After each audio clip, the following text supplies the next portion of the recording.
Welcome to the Scarlet Faithful podcast. It's my pleasure to welcome to this episode Sam Kroeger from Rutgers women's soccer in the preseason.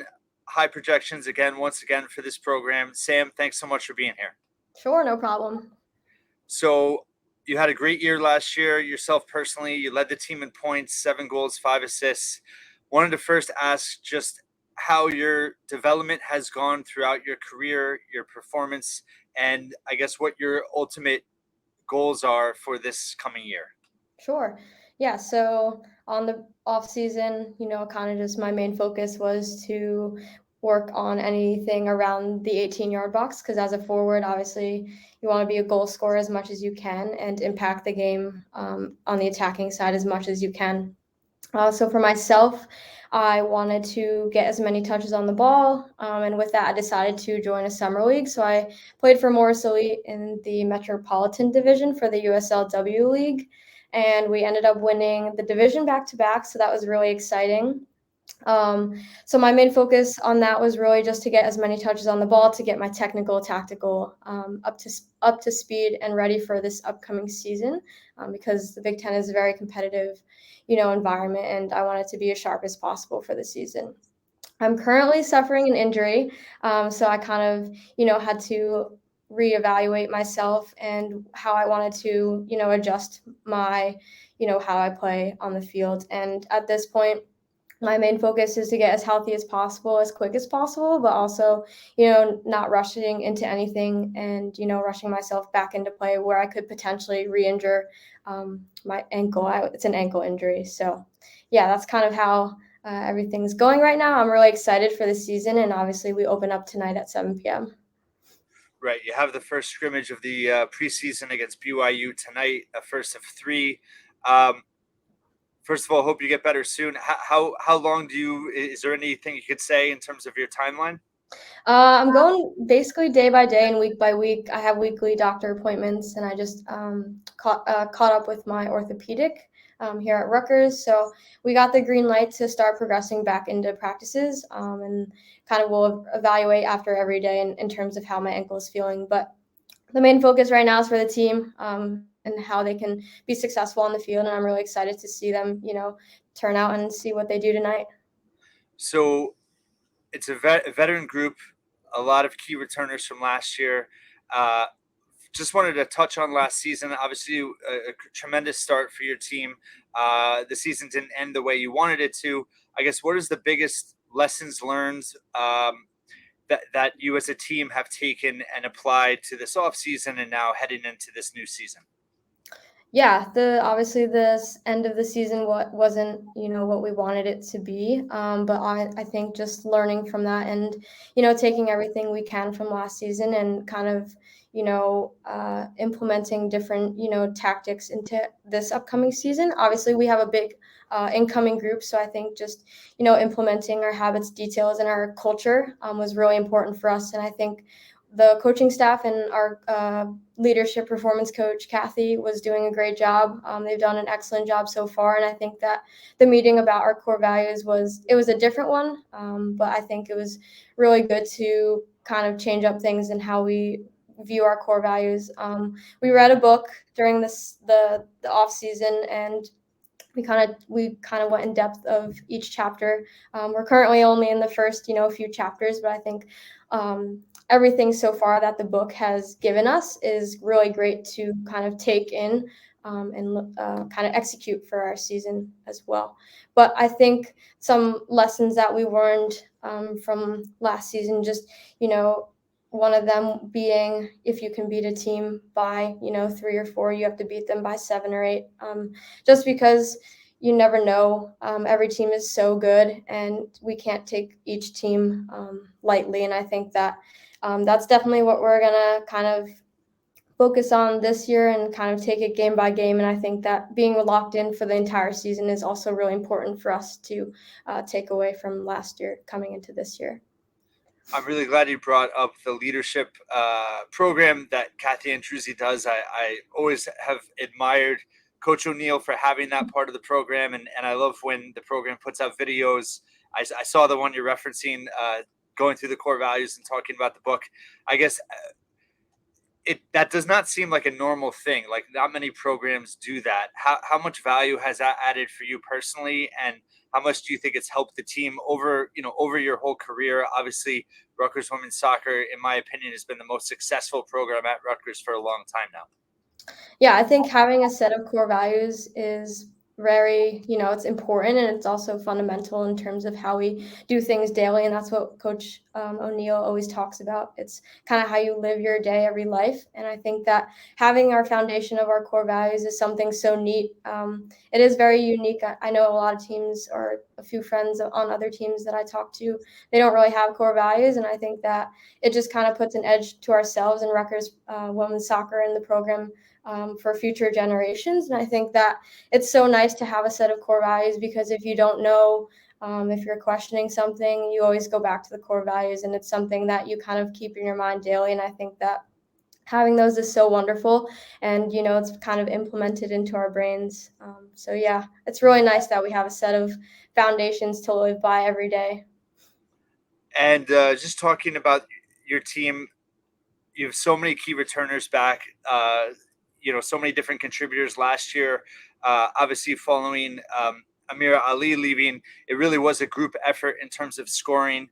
Uh, how important is that to just the team to be able to build off of that and have that continuity of you've all played together for so many years now? Yeah, I think, Amira left a great representation of what a forward should look like. And I think that we should all buy into that and also be inspired by her. And obviously, she's doing really well in the NWSL right now, but I'm excited to see, the returners and also, the newcomers kind of form a cohesive group. I'm excited. It's really been great watching. I don't really get to see, the sideline view, but being with my injury, I think it's been a great kind of addition to, my style and, also learning from the game. That's another way to learn is just to watch the game. And I think that watching this group over the past 4 weeks has been so great. They've done so well, and I'm so excited to see what our forwards and our midfielders and our backline and keepers can do. So it's been a great 4 weeks. I'm excited. I think we're all really excited for tonight. And you have added a key transfer in Gia Vicari from Georgetown, a three-time first-team All Big East player. What does she bring to the team and to the offense? I think she's obviously a great forward. She's typically I see her in the nine, so the center forward. So I think it'll be a great rotation with our nines. Just we always say pass the baton. So do your work in however many minutes you do, and then pass it on to the next player. So I think that Gia will be a great addition to our forward line, and honestly, anywhere that Coach O'Neill puts her, wherever the team needs it most. And I think that she's been really good. I've been watching her play. We played a few 11v11s, 8v8s, but I think just for her, I see her confidence coming, and I think that it'll be a great representation on the field because I think I have to see her and obviously with the team and how she works together on the big field. But it's been great watching her along with all the other nines and sevens and 11s, and it's a really good group and a really, attacking mentality group. And I think that they all want goals. So that's kind of a great starting point, and we'll kind of move on from each game. So, yeah, it's really exciting. And obviously, one key loss from last year is Megan McClellan, who was a staple in goal for the program for so many years. What has that process been like in terms of the team adjusting without her, and how has the outlook been in terms of that position and people stepping up in her replace? Yeah, I think the keepers, obviously, they're the same from last year along with Meg, but they've all been great. They're all buying into, the core values every single day and, keeping up with training and the habits and details. And they've all been really good so far. So I'm excited to see them grow during the season. And I think that all of them have great qualities. And we'll kind of see them, evolve during our scrimmages and, whatnot. But yeah, it's a good group, a good goalkeeping group. Mubash has done a great job with them, and I think that they'll be put to the test. But I think that they'll all do great either tonight or future games. And Emily Mason really emerged last year, kind of heading up the defense. She was obviously hurt towards the end of the season. How much does she bring to the team, and how much is that going to help with the transition of in goal this year and just moving the team forward? Yeah, so obviously with her injury, we kind of had to take a step back and then evaluate. Obviously, she's done a great job with rehab. I see her every day in the training room. So just kind of for her, just getting her strength back is one of the main things for her. And also just, keeping everything else in her body healthy as much as she can. But I think she's ready to play. She's getting eager to play. And I think that, for her, just watching her on the side, she's getting her confidence back. So we just need her to gain her confidence back really quickly, as she was, a key part of our team. But obviously, if she doesn't play in this game or future games, I think that our other defenders can also, take into the role of being a center back, being a leader, being a vocal leader, and being a playmaker. Because our center backs we talk about, they are the key. They are the start of the playmaking. So obviously, they're all doing a great job so far. But I'm excited to see Mason back. Obviously, because it's been so long for her. Obviously she's probably missed it as well. So it's exciting to get her back. And just in terms of, I know once you're in the season, you take it one game at a time, but how much does it help the team's mentality with Coach O'Neill? He always pushes it with the non-conference in terms of scheduling, challenging. Last year, you had those first 3 games on the road. This year, you have Georgetown, NC State, obviously Princeton again. I guess, does that help with motivation? Does it help with just having those challenges early on to get you ready for Big Ten play? Yeah, I think, having or starting out with BYU is so great. They were in the Final Four the year we were in the Final Four, so I think that it'll be a good comparison to see where we're at and kind of, look on the lessons during the game, and, we'll always reevaluate through film, and that's also another part of the way we learn. It's just getting off of your feet and just watching film is another great way for recovery and also learning at the same time. And I think that, having Princeton, Georgetown, and also we play Hofstra and NC State. I think those will be great matches leading up to Big Ten, because it is, once we get into the Big Ten, it's so competitive each week, and I think we need to be ready before we get into Big Ten. It's obviously, it'll be nice if we come out with all the wins, but I think the most important thing is learning throughout each game and getting better progressively into the season. So I think that we can't really focus on outcome. It's just how we perform, and also that comes with training and, doing all the things right off the field to prepare yourself to succeed on the field. And what was it like for the program to, for all of you to see the Women's World Cup and see 3 former Rutgers players, and Chantal Swaby, Tierney Wilshire for Jamaica, and then obviously Casey Murphy for the U.S. I mean, how much fun was it to be able to see them, and then also just know that this is a program that produces players that go to that level? It's exciting. It was always great watching them. I watched as many games as possible in the World Cup, but it was exciting to see.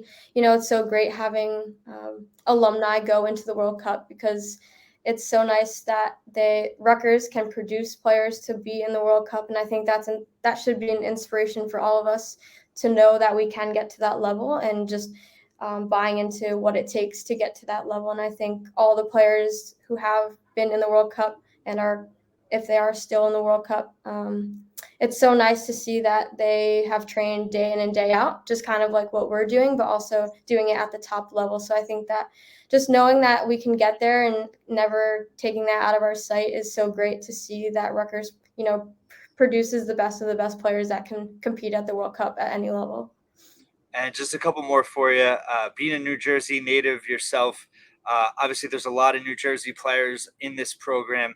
I guess, how much pride do all the New Jersey players take in representing Rutgers, and how important is it just to be able to have your family at games and be able to represent the state as well as the school? Yeah, Jersey, obviously, we always say Jersey grit. You will never have a game where you don't see ruthlessness or relentlessness during a game. I think that we always play to the final whistle, and that's kind of something that, Jersey kind of implements into our lifestyle and our culture. But it's so great having family and friends come out. That's one of the reasons why I chose Rutgers. Having family be so close is so nice, and it's always so great looking into the stands, or even when we do the walkout, to have so many fans and family members, support us throughout their journey, because the journey is long and it's hard and it's tough. And it's so great having people behind your back that support you through the entire journey and the entire season.